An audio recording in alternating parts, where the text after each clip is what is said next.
혹시 네. 조떼꾸알이라고 아시나요? 뭐야, 욕이야?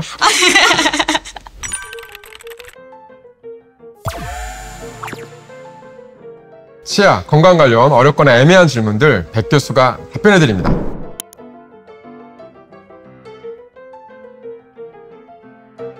자, 오늘도 저와 함께 할 진행자 한 분을 또 모셨는데요. 직접 소개 한번 해주실래요? 네, 안녕하세요. 저는 센트리얼 치과병원에서 진료실 팀장을 맡고 있는 김하윤이라고 합니다. 원장님의 말씀을 살짝 빌리자면 제가 오늘 유튜브 데뷔를 하는 날이어가지고 너무 떨리는데 한번 잘 해보겠습니다. 너무 좋습니다. 오늘 주제는 우리 팀장님께서 준비를 한번 해주셨다고 하는데 어떤 내용인지 한번 뭐 소개해 주시겠습니까? 언제 그 전에 예. 저희 이제 유튜브 구독자분들이 많이 계신데 네, 아직 애칭이 없더라고요. 애칭이요? 네. 네. 그래서 이번에 한번 준비를 한번 해왔는데 제가 뭐가 좋을까요? 자 이제 센트리얼의 이제 이름을 따가지고 센 센. 그리고 귀엽다 하는 의미에서 둥 센둥. 해가지고 센둥이 어떨까요? 아, 좋은데요? 저 너무 좋습니다. 그래서 이번에 세련됐네. 이제 네. 센둥이 분들이 남겨주신 질문들을 가지고 한번 얘기를 해볼까 합니다. 그래요? 그러면 우리 센둥이 분들이 어떤 질문들을 많이 해주실지 궁금한데 어떤 질문인가요? 그래서 그 질문들 제가 유형별로 한번 분류를 해봐가지고 이제 가장 많은 분들께서 궁금해하시고 그다음에 자주 등장하는 그런 질문들을 제가 모아서 왔습니다. 네. 그래서 그 질문들을 해볼 테니까 한번 네. 답변을 잘 해주시면 감사하겠습니다. 네, 바로 한번 해주시죠. 그래서 오늘 모아온 주제는 바로 잇몸 질환입니다. 잇몸 질환이 많은 질문 중에 하나였다는 걸 보니 구독자분들의 연령대가 좀 높아 보이시는데 센둥이 괜찮나요? 아니, 그래도 센둥이 분들 좋아하실 것 같습니다. 좋습니다. 네, 센둥이로 그래서 가죠. 네. 그 많은 질문들 중에서 네. 몇 가지를 엄선을 했으니까 명쾌한 답변을 부탁드리겠습니다. 최선을 다해보겠습니다. 이제 첫 번째 질문입니다. 피로가 쌓이거나 이제 스트레스를 받으면 잇몸이 자주 부어요. 좀 쉬면 괜찮아지는데 치과 치료 필요할까요? 아, 이런 분들 많습니다. 실제로 많은데 이게 좀 불편했는데 내가 좀 쉬었더니 괜찮아졌다. 그러면 뭐 치과 안 가도 되는 거 아니냐? 이게 지금 현재 어떤 상황이 있냐면요. 우리 입안에는 엄청나게 많은 박테리아들, 세균들이 있습니다. 그리고 또 우리 몸은 박테리아랑 싸우죠. 평소에는 박테리아와 우리 몸의 면역 시스템이 아슬아슬한 균형을 이루고 있답니다. 그런데 우리가 좀 피로가 쌓이거나 몸이 많이 힘들거나 하면은 몸의 면역력이 떨어지면서 박테리아의 힘이 우세해지는 일이 생깁니다. 그때 우리가 쉽게 말하는 뭐 염증 반응, 붓고, 피나고, 아프고 이런 상태가 시작되게 되는데요. 쉽게 표현하면 적군과 아군의 전쟁이 시작되는 거고 지금 약간 적군이 우세한 상황이 됐다라고 볼 수 있는 거죠. 근데 그러면 그때는 어떻게 하는 게 좋을까요? 이때에는 우리가 아군을 좀 더 지원해주고 적군은 이제 몰아낼 수 있도록 치과에서 적절하게 좀 도와줄 필요가 있어요. 일단은 적군을 몰아내는 것은 무엇인가요? 입안에 있는 세균들을 저희들이 없애주는 겁니다. 집안에서 철저하게 양치하고 구강관리하고 치실하고 이것도 당연히 중요한데요. 양치, 치실 이런 것만으로 해결이 안 되는 부분에도 치석 그런 세균들, 박테리아들이 엄청 많거든요. 이런 부분들은 치과에 오셔서 잇몸 치료를 통해서 다 깨끗하게 제거해 주시는 거예요. 즉 적군의 수를 줄이는 거죠. 그리고 또한 아군, 우리 몸이 더 힘을 내도록 환자분께서도 양치 잘 하시면서 컨디션 관리 잘 해주시고 이렇게 해주시면 상태가 점점 더 호전되실 겁니다. 그래서 우리가 피곤할 때 한 번 아팠다가 곧 괜찮아졌다고 하시더라도 그래도 뭐 계속 괜찮겠지 하고 넘기지 마시고 잠깐 치과에 들리셔서 체크해 주시면 너무 좋겠습니다. 게다가 우리가 이렇게 잇몸이 불편할 때는 이제 치과에 오시면 이제 잇몸 치료라는 걸 하거든요. 잇몸 치료는 이제 건강한 치아를 유지 관리하기 위한 필수 치료이기 때문에 우리나라에서 대부분 이제 건강보험으로 커버를 좀 해줍니다. 비용도 엄청 저렴해요. 사실 미국에서 이제 치과의사를 하고 있는 제 친구가 그러던데 미국에서 잇몸 치료 제대로 받으려면 우리나라에서 잇몸 치료 비용에 한 20배를 더 낸다고 하던데요. 우리나라는 정말 좋은 나라죠. 그래서 잇몸이 갑자기 붓거나 불편해지시면 미루지 마시고 바로 가까운 치과에 한번 들려주시길 바랍니다. 그러면 두 번째 질문 네. 드리겠습니다. 저희 치간 칫솔이나 치실을 너무 자주 사용하게 되면 틈이 없던 치간, 그러니까 잇몸 사이가 벌어져서 오히려 음식물이 잘 끼게 되지 않을까요?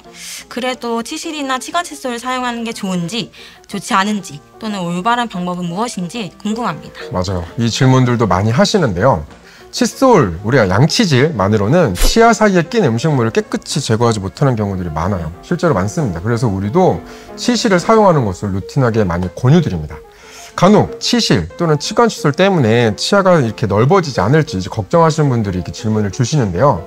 적절한 방법으로 잘 사용하신다면은 그럴 일은 전혀 없습니다. 너무 걱정하지 마십시오. 다만 무리하게 좀 사용을 한다거나, 그리고 이미 치주 질환이 많이 심하신 분들, 손에다가 힘을 줘도 치아가 이렇게 움직이시는 분들이 있거든요. 이런 분들은 이렇게 조금 무리한 힘을 주게 된다면은 치아가 움직이는 일들이 좀 일어날 수 있거든요. 그때에는 뭔가 이상하다 싶을 때에는 꼭 치과에 한번 들리셔서 확인을 해보시는 것이 좋습니다. 그러면 이제 치관 칫솔 종류가 굉장히 많은 걸로 알고 있는데 어떤 걸 사용해야 좋을까요? 치관 칫솔에 대한 질문이 나왔다는 것 자체가 우리 샌둥이들의 연령대가 평균 50은 넘어간다, 이제 이런 느낌을 좀 이렇게 받는데요. 우리가 치관 칫솔은 치아 사이에 공간이 있을 때 사용을 하거든요. 그렇기 때문에 20대가 사용하기보다는 한 50대 이후부터 사용하시게 됩니다. 이게 공간이 좀 애매하게 있는데 음식물에 낀다고 해서 너무 빡빡한 치관솔을 딱 사용하시잖아요. 그러니까 뻑뻑하게 들어가는 걸 사용하시면은 잇몸이 오히려 손상되기 때문에 절대 치관솔을 사용하실 때에는 공간에 저항감 없이 숭숭 들어가는 그런 작은 사이즈들을 사용해 주셔야 돼요. 저항 없이 이렇게 딱 끼운 채로 양옆 치아 부분들을 힘을 주면서 닦는다는 식으로 치관 칫솔을 사용하시는 것이 좋습니다. 만약에 내가 치관 칫솔을 계속 안 썼다가 이제 한번 사용해 보려고 하는데 이럴 때는 어떤 사이즈를 선택하면 좋나요? 이럴 때 처음 사용하신다면 당연히 가장 작은 사이즈부터 시작하시는 것이 좋습니다. 그런데 치관 칫솔을 먼저 쓰시기 전에 그래도 치과에 오셔서 한번 치실 사용하는 법을 한번 먼저 배워보시고, 조금 번거롭더라도 치실을 사용해서 관리하시는 것을 더 권유드립니다.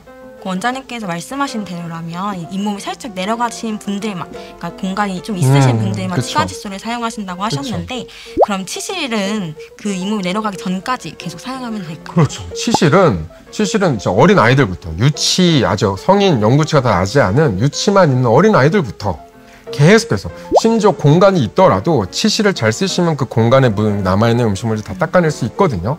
계속 모든 전 연령대에서 치실 사용하는 것을 권유드려요.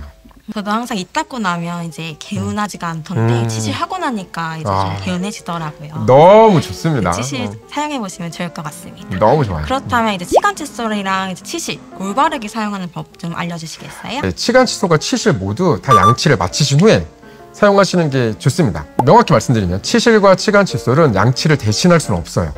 먼저 양치를 다 하시고 보조적으로 치관 칫솔과 치실을 사용하시는 건데요. 치관 칫솔 쓰실 때는 솔 부분을 기역자로 좀 구부리신 다음에 일단 미지근한 물에 한번 헹구셔서 칫솔물을 좀 적셔주시고, 이게 너무 빳빳하지 않은 상태로, 아까 제가 말씀드렸죠, 무리하게 사용하면 잇몸을 손상시킬 수 있다고. 그래서 약간 칫솔물을 부드럽게 만들어 놓은 상태에서 치아가 이렇게 수평이 되도록, 공간에 그냥 쑥 들어가도록, 다른 잇몸이나 이런 데를 누르지 않도록 공간으로 싹 들어갈 수 있도록 이렇게 딱 넣으시고 양옆으로, 앞뒤로 힘을 주면서 3에서 5회 정도 살살 닦아내주시는 것이 좋습니다. 다 사용하고 나신 다음에는 깨끗한 물로 한번 헹궈주시면 금상첨화겠죠. 치실에 대해서도 한번 잠깐 얘기 드리면, 치실은 요즘에는 손잡이에 달린 치실이 너무 자주 나옵니다. 지난번에 제가 닥터백 픽 이래가지고 제가 사용하는 구강용품 한번 보여드렸었죠. 치실 중에도 손잡이 달린 치실 사용하시면 훨씬 사용이 편안하니까 지금 그 손잡이 치실을 한번 잘 사용하시는 것을 권유드립니다. 맞아요. 저도 이제 길게 된 실이랑 손잡이 달린 거 둘 다 사용해 봤는데 어금니 부분은 손잡이 달린 게 굉장히 편하더라고요. 그래서 한번 활용해 보시면 좋을 것 같습니다. 너무 좋습니다. 그럼 이제 세 번째 질문 드리겠습니다. 네. 잇몸이 자꾸 내려가서 이제 블랙 트라이앵글이라고 하는 까만색 삼각형이 생겼어요. 이 블랙 트라이앵글을 예방하고 또 치료할 수 있는 방법이 있는지 궁금합니다. 좋습니다. 이게 치은 태축, 잇몸 태축에 대해서 예전에 한번 이야기를 해드린 적이 있었는데요. 건강할 때는 치아와 치아 사이가 이게 나란히 있고 그 사이에 이제 잇몸이 잘 메우게 됩니다. 그런데 세월이 가면서 우리가 경미한 치주염이 계속 생기게 되거든요. 치주염이 생기게 되면 치아 뿌리를 잡고 있는 잇몸 뼈가 먼저 내려가고 그 위에 있는 잇몸도 따라서 약간 내려갑니다. 그러면 치아와 치아 사이에 검은 공간이 보이기 시작하는 거예요. 사실 그게 검게 뭐가 채워져 있는 것은 아닌데 우리 입 안에는 빛이 없다 보니까 바깥에서 보면은 그 부분이 마치 검은 것처럼 보이게 되는 거죠. 그래서 우리가 뭐 영어로는 블랙 트라이앵글, 검은 삼각형 이렇게 표현을 하기도 합니다. 근데 또 하필 이러한 그 검은 삼각형, 블랙 트라이앵글이 앞니 부분에서 눈에 많이 띄어요. 근데 우리가 웃을 때 갑자기 여기에 뭔가 검은 부분이 보이니까 혹 오해할 때는 음식물이 낀 것처럼 보이기도 되고 막 이렇게 되죠. 그래서 이게 한번 신경이 쓰이면은 좀 많이 신경이 쓰일 수 있는 그런 부분입니다. 맞아요. 제 주위에도 그런 분들이 좀 계신데 이런 것 때문에 스트레스를 받으시는 좀 분들이 많으신 것 같아요. 그러면 관리법이 좀 있을까요? 이게 잇몸뼈가 먼저 내려가고 잇몸이 따라서 내려가면서 그런 부분이 생긴다고 했잖아요. 근데 잇몸뼈는 한번 내려가면 사실 원 상태로 도들리기는 좀 어렵습니다. 그래서 아예 애초에 잇몸뼈가 많이 내려가지 않도록 철저히 관리하는 것이, 즉 예방하는 것이 엄청 중요한데요. 치간 칫솔이나 치실을 사용해서 꼼꼼하게 칫솔질하고 정기적으로 치과에 스케일링 받고 이렇게 하는 것이 일단은 가장 중요한 예방법이 되겠어요. 그럼 예방법 말고도 치료법이 따로 있나요? 잇몸을, 그 빈 공간의 잇몸을 다시 이렇게 만들어줄 수는 없지만 우리가 만약에 교정 치료를 하는 경우 치아랑 치아가 닿는 면을 약간 조절해서 치아가 더 이렇게 밀착시킬 수가 있습니다. 그러면 잇몸이 약간 눌리면서 찡겨 올라오면서 그 공간을 자연스럽게 좀 닫아줄 수 있거든요. 그래서 교정 중에 이렇게 치아를 이동을 병행하면서 그러한 공간을 좀 닫아줄 수 있는 그런 치료법은 좀 있는데, 아까 제가 처음에 이야기했던 것처럼 세월이 가면서 잇몸뼈가 약간 내려가는 경향이 누구든 있다. 그러니까 세월이 흐르면서 치조골이 녹는 것이 이제 가장 큰 원인인데, 이것이 또 어느 정도는 자연스러운 현상이기 때문에 너무 신경을 쓰지 마시고 스트레스를 안 받는 것이 또 좋은 방법입니다. 자, 그럼 이제 마지막 질문 드리겠습니다. 네. 이제 매년 스케일링을 하고 있는데 병원에서 깊은 잇몸 치료를 권유받았습니다. 잇몸 치료는 왜 하는 것인지, 치료 주기는 얼마나 되는지 궁금합니다. 이게 또 이렇게 의학적으로는 약간 복잡하지만 가장 심플하게 먼저 설명을 드리면은, 우리가 잇몸 치료의 첫 단계는 일단 스케일링이라고 합니다. 스케일링도 잇몸 치료거든요. 스케일링은 일단 1차적으로 치아 위에 붙어 있는 치석과 치태를 제거하는 거예요. 그러니까 눈에 보이는 부분들을 제거하는 거라고 생각할 수 있겠죠. 또 이게 또 너무 중요한 거다 보니까 이제 1년에 한 번씩 나라에서 보험으로 정해놓고 이렇게 혜택을 받을 수 있게 되었는데요.